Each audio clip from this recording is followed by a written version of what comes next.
Look at this side-by-side photo of these two tees. Which is better? This one is $2.50 and this one is about $3. You might not see much of a difference, so you go with the cheaper one. The problem is, when you unpack your order, you find big variances in what should be the same size tee. What should be a box of mediums has some tees that look more like smalls. So how does this happen? Achieving consistency when making tees on a massive wholesale scale is not easy. But at Bella Canvas, we've invested in technology that has allowed us to get it down to a science. We're going to show you all of the things that go into making consistent fitting t-shirts and show you what separates us from them.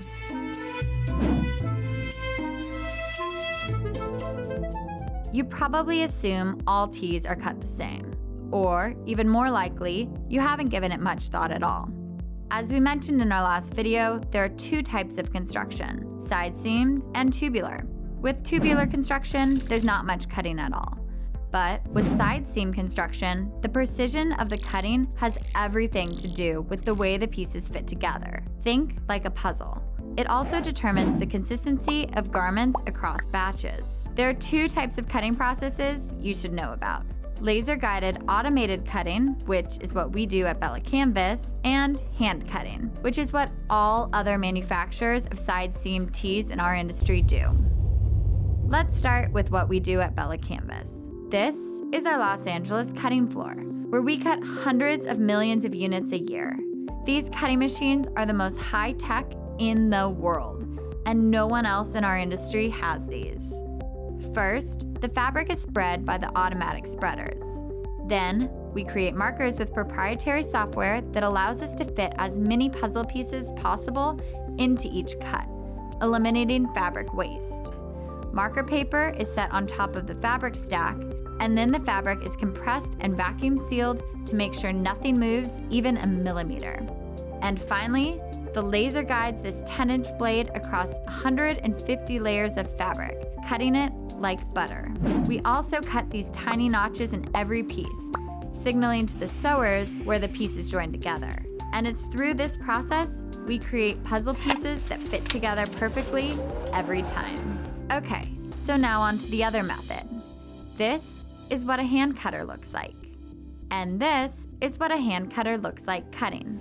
The first problem with this method is that every operator is different. You might have someone who is left-handed and another one who's right-handed, creating inconsistencies in how the fabric is cut. Second, there's nothing to secure the stack in place. It's just a piece of paper placed on a stack of fabric.